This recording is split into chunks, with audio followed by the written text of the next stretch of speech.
What's up, First fans? How you doing on this Monday after week 3? Yes. Right? Week 3? I guess whenever you see this video. Yeah. Yeah. Looking forward to week 4. Yep. We've got some waiver wire pickups for you this week. Before we get into that, though, here's our intro, and we'll be right back.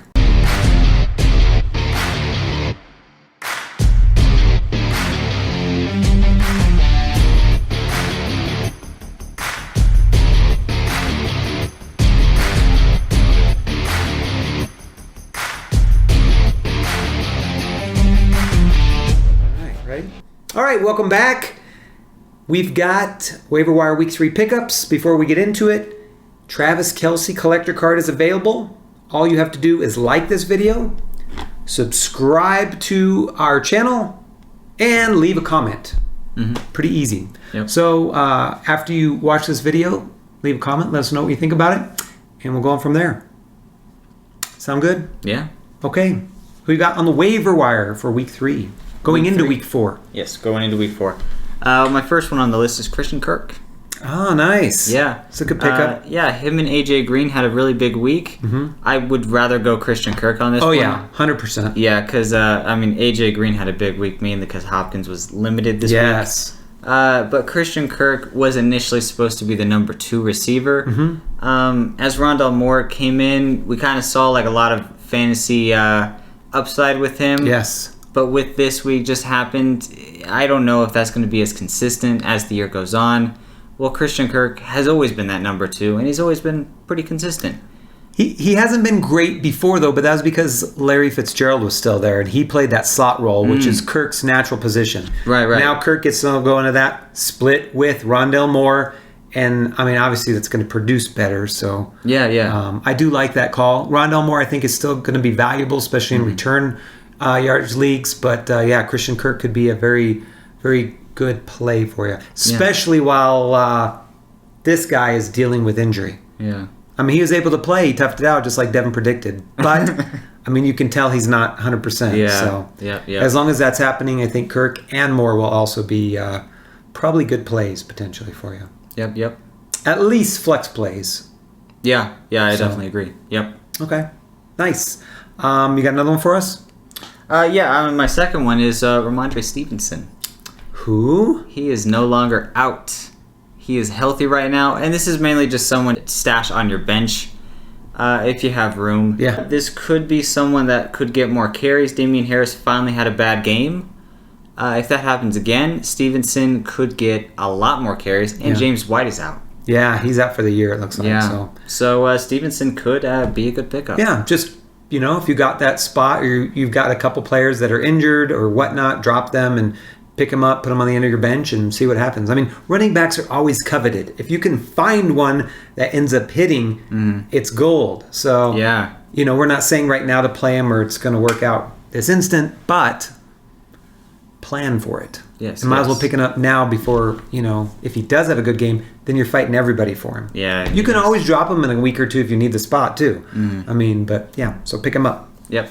Okay, I've got another running back for you, Zach Moss. Ooh. He obviously was a scratch the first week. And then last week he had not too many yards, but 2 touchdowns. And he still wasn't picked up all that much. And this week he did pretty good again. He had 13 carries, 60 yards, 3 receptions, 31 yards, and another touchdown. So that offense is high scoring. Yes. You always want to try to get pieces if you can. In the past, the run game hasn't been there, but it looks like they're trying to implement it a little bit more this year. And next week they have the Texans. So if they do get up like they plan on it, they'll probably start running the ball more anyways. The rest of their season is actually really easy. So I expect the Buffalo offense to be up the rest of the season.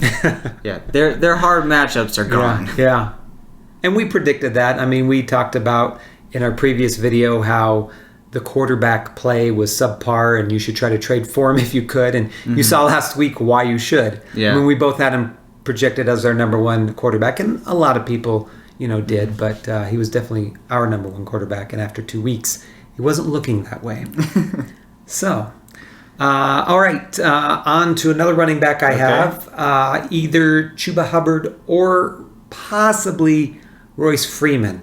Depends on if you have fab left or not. If you blew your fab on another running back from a week or two ago that isn't looking very good anymore. Right. You might not have fab, so you probably can't get Chuba Hubbard. But you might be able to pick up Royce Freeman. I think both of these backs could have a potential RB2 type running back possibility. I mean, it depends on who they go with. We don't know. I mean, it looks like Hubbard for right now. He's your number one priority.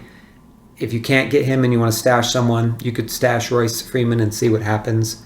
They're saying that Christian McCaffrey should be back in 2 or 3 weeks. Mm-hmm. I mean, they're not putting him on the IR, so it's not serious, but he could get injured again then. Yeah. So, keep these guys, stash them, and we'll see what happens. Once again, you can always drop them. Or it could be like last year where I remember McCaffrey was healthy for a couple weeks. Yeah. And they still benched him. Yeah.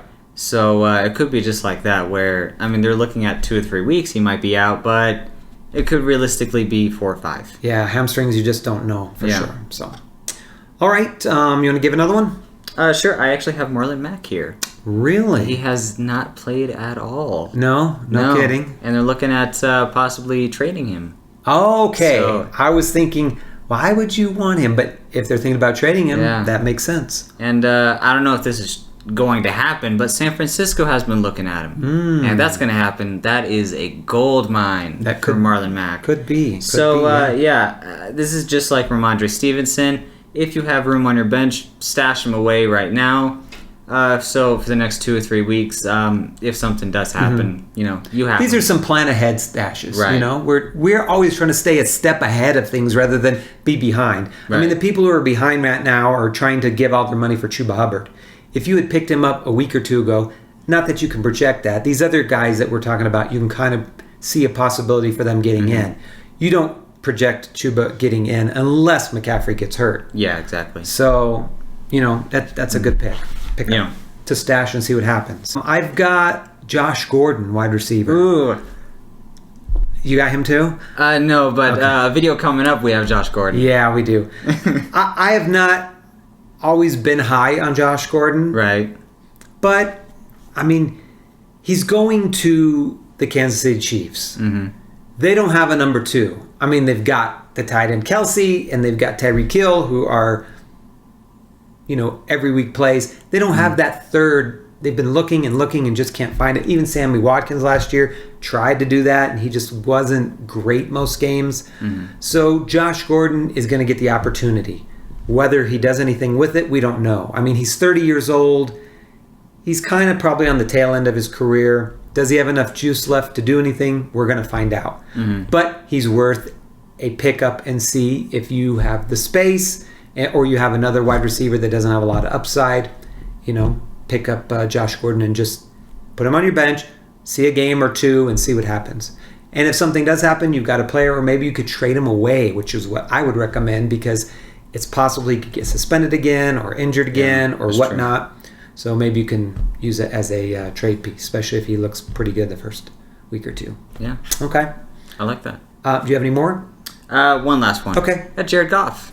Jared Goff. Yeah. He has gone against some pretty tough defenses lately. He has, huh? Baltimore, Green Bay, San Francisco. Yeah. His next 3 matchups are Chicago, Minnesota, and Cincinnati. And, pretty much the rest of his season is pretty easy. Yeah. So, I mean, Jared Goff is going to get a lot of yardage. They're trailing a lot, too. So, I mean, they have to catch up, which means Goff is going to be throwing. Yeah, exactly. This was this man's prediction earlier in the year for a good season. So, yeah. I mean, if he's going against these tough defenses and he's in the top 10 right now as far as quarterbacks, I can expect a lot of good games from him. Yeah.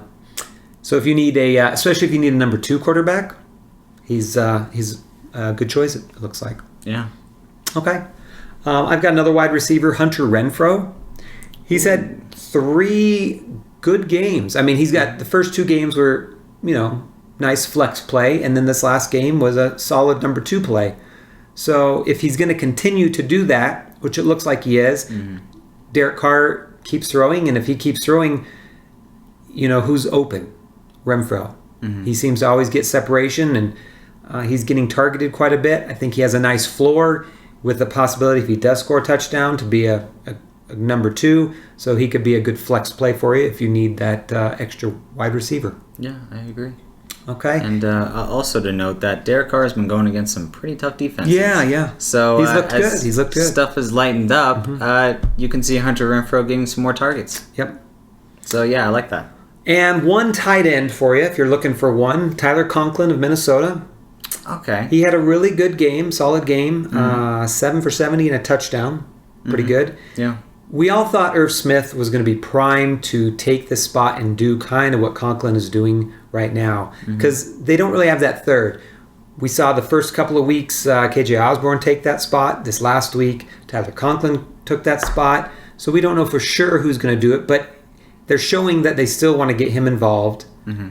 And if you need a tight end, he's as good as any, I think, right now to pick up and put in for your tight end spot. Okay. I like that.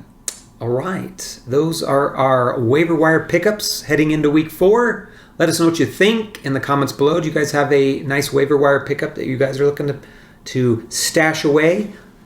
We'd be interested in finding out. You can put that towards the Travis Kelce Collector Card. All you have to do is like, comment, and subscribe. Easy, and we will ship one out to you free of charge. We had 1,000 of these bad boys made up. This is number 1,000. They're individually numbered, and we will send one out to you. So, with all of that being said, we hope you guys won your matchups this week, and look forward to winning next week. Yeah. All right, want to close this out, Devin? Always remember to finish first. Thank you for listening to the FantasyFootballFirst.com podcast. Jackson throws complete. Crabtree has it for a touchdown. We hope you enjoyed today's episode. Get more fantasy info and check us out at FantasyFootballFirst.com.